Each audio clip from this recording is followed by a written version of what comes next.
All right. Thanks again for making the Locked On Ole Miss podcast your first listen every day. We're free and available wherever you get your podcast, including YouTube. We're part of the Locked On Podcast Network, your team every day. Hello, I'm Stephen Willis from the Locked On Ole Miss podcast, and I'm joined by Daylan Flowers for his weekly segment on all things Ole Miss sports.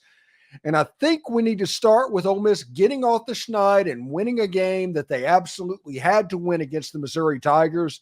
They've got a big one coming up in a couple of nights versus the Mississippi State Bulldogs, but the basketball team kind of feels like they're back on track a little bit. Yeah, they do, man. It was a good win, and a win that we deserved, but it was a little bit scary and against a Mizzou team that has just not found their identity all year. And I think it's kind of surprising for me because Dennis Gates was really well last season, and he's done a really good job recruiting as well. So Missouri's season has really surprised me. But Missouri showed a lot of grit, man, and I think that kind of got us in the face a little bit. But we fought with adversity. And we answered well, man. And I think this was needed as well. Just coming off the Kentucky game, I think we shot the ball a lot of it better from inside the paint and outside. And I thought we controlled the paint a little bit better. I thought one of the key things that really kind of just allowed us to not really take control of that Kentucky game was we weren't really getting any control in the paint. And we weren't getting any really inside passes in. And when we did, we almost were getting rejected almost every single possession in the paint. So those are just some things that I thought that stood out from us. Missouri has a lot of grit, and I'm glad we were able to pull out those wins because an ugly win is better than a good loss at the end of the day. And so I'm just happy we got that win out of the way. And it's a process, man. I think we are at times looking really good, and at times there are things that we could work on, but I still like the direction we are going in game by game. Matthew Morrell just looked outstanding against Missouri, and he's just really matured into a true, special player for Chris Beard this year, and we've seen him develop over the last couple of years here. But I'm really proud of his progression and the way he looks really calm in pressure situation moments, and I think that makes a coach comfortable when you have a guy like that on the court that hey, when we need a bucket or we need a stop in the late game situation, we have a guy in Matthew Morrell that we can go to, and that makes me feel comfortable in late game situations against tough team. You mentioned Kentucky, and I hate to say they got right against us, but they just went down to Auburn and completely just bossed the game. It's hard to win in Neville Arena, and they made it look fairly easy. They did, and I enjoyed watching the game. I got to tune into it. I was in the gym a little bit for the first half, but I got to watch the second half pretty, from start to finish, and they just looked complete, man. Cal had changed the defensive rotations a little bit going after halftime, and they just continued clicking. They were knocking down shots. They were moving the ball perfectly, and I think those are things that are setting them apart from other teams in the country because, listen here.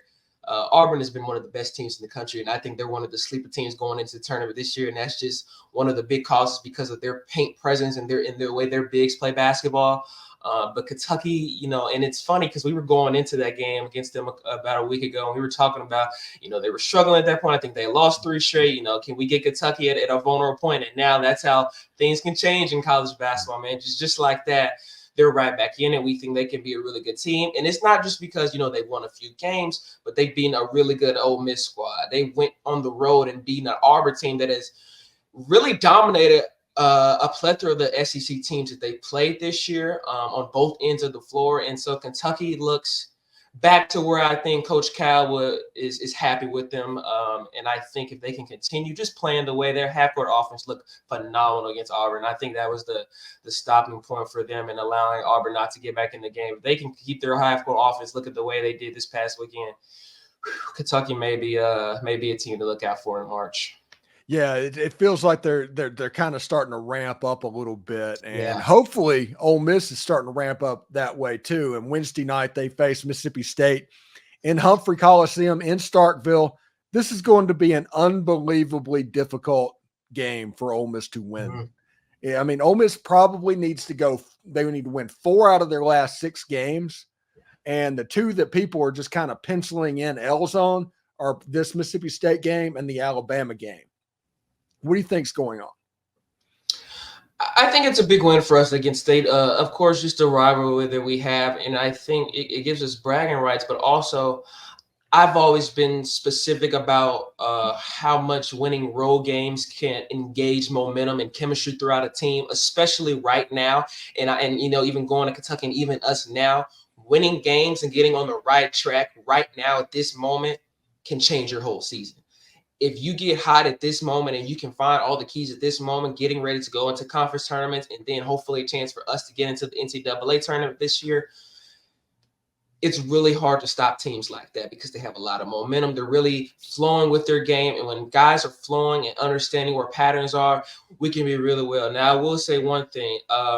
We have to control the paint, and that's on both sides of the floor, on offense and defense. If we can control Mississippi State from not allowing their bigs to get hot early and for preventing a lot of offensive rebounds too, those are things that I've seen develop within our team over the season, but I think it's something that can get better. I think our bigs can just be a little bit more physical down low at times, and I think if we bring the fight to State this week, I see us having a really good chance to really win out and pull out. I think it'll be a tough game, but a win and pull out a really good road game. But we have to go as soon as that clock hits in the first half. We have to go and we have to fight.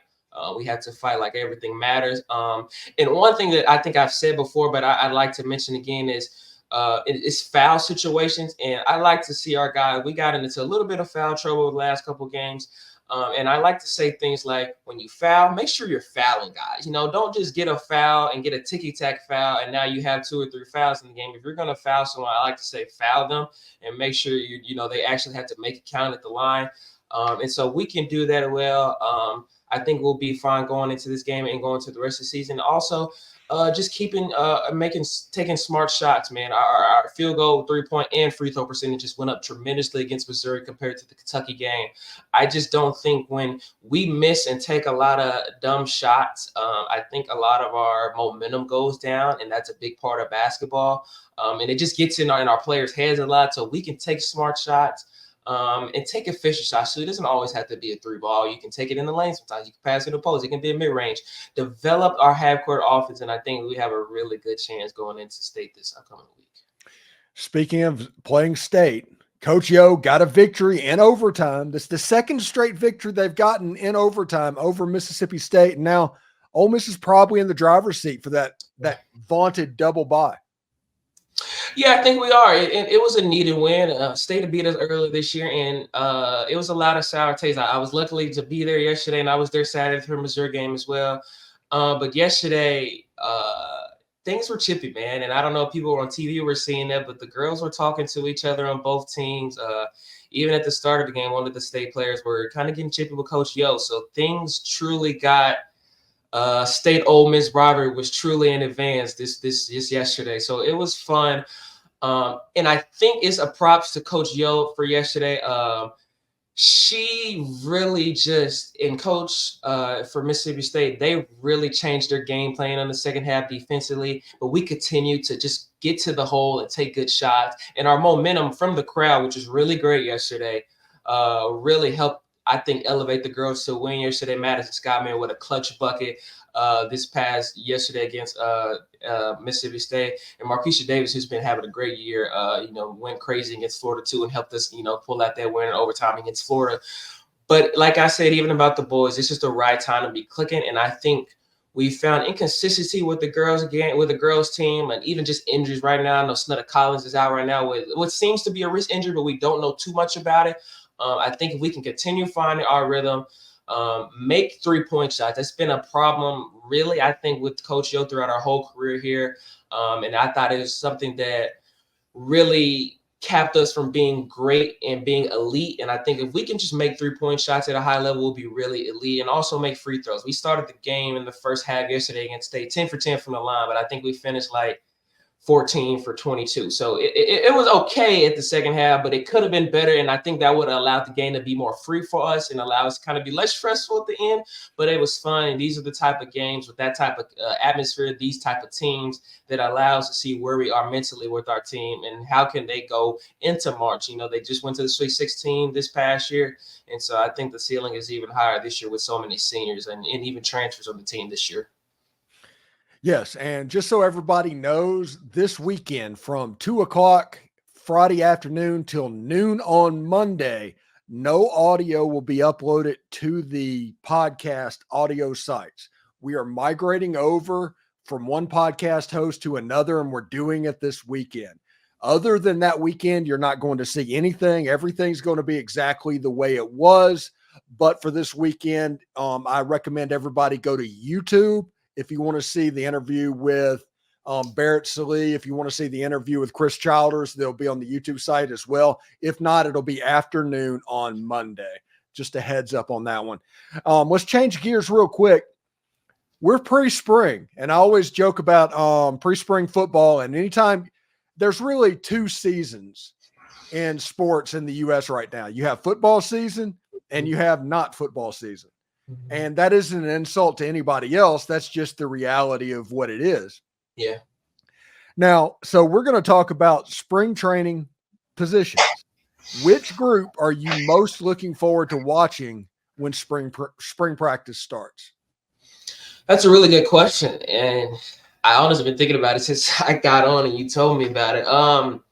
And it's tough because I'm so excited for many different aspects of the team and just the implements of a lot of new guys coming in. But I'm going to go wide receivers.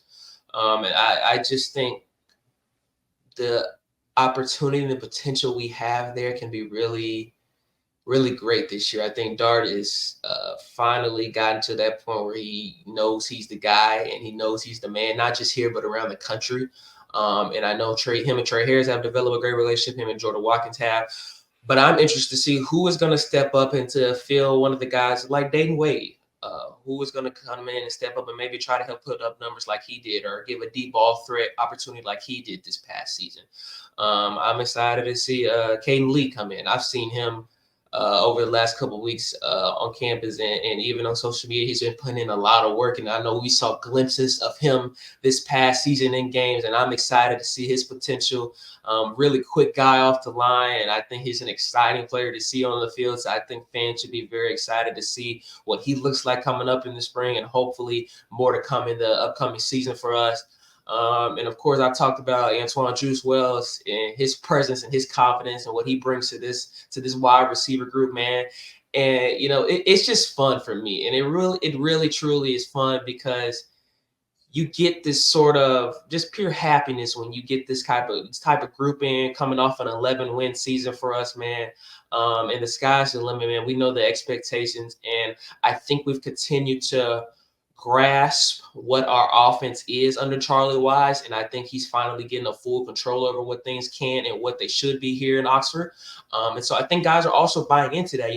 When you are transferring and recruits are coming in, you don't just go somewhere because it's a big school or it's a cool place. You go for different things, but that scheme that offensive coordinator is talking about, and even our new wide receiver coach, what is he bringing in that maybe is allowing some of these transfers that came in? I don't know, and correct me if I'm wrong, if they even had the chance to leave at that point, but maybe things he's saying to keep them there or keep them interested in doing different things or doing different schemes or allowing us to be more free on the wide receiver position. So I'm excited to see what our wideouts are going to look like, man. I know Trey and Jordan are going to come back looking even better than they did this past season. I'm excited to hopefully get a full season of Trey Harris healthy.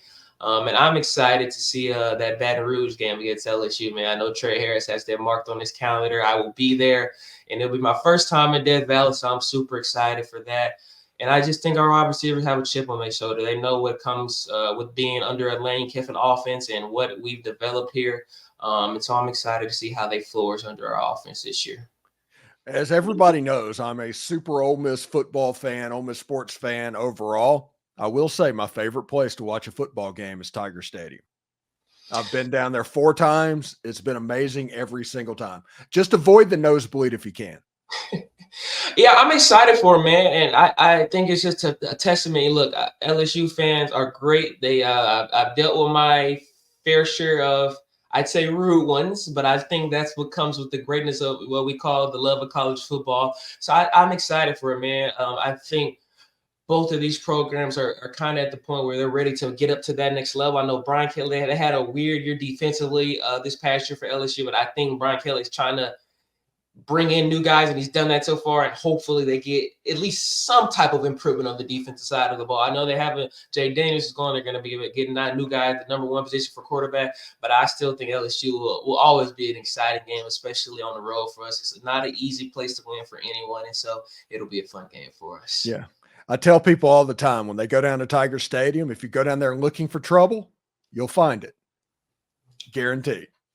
I believe it. I've been to Baton Rouge before, but never to a football game, so I'm excited, and I think that game as well at that point of our season will be a true testament to how good we can be late in the season. So I'm excited for it, man. It's just a fun time to feel what Ole Miss football fans are feeling right now, because I've never been able to experience this really in Ole Miss, and really since Arkansas is at a younger age. So it's just fun to be able to kind of wrap your head what kind of potential we really have for this upcoming season.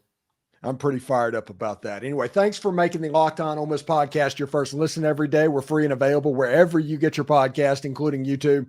We're part of the Locked On Podcast Network, your team every day. Just a reminder, no audio podcast from Friday at 2 till Monday at noon.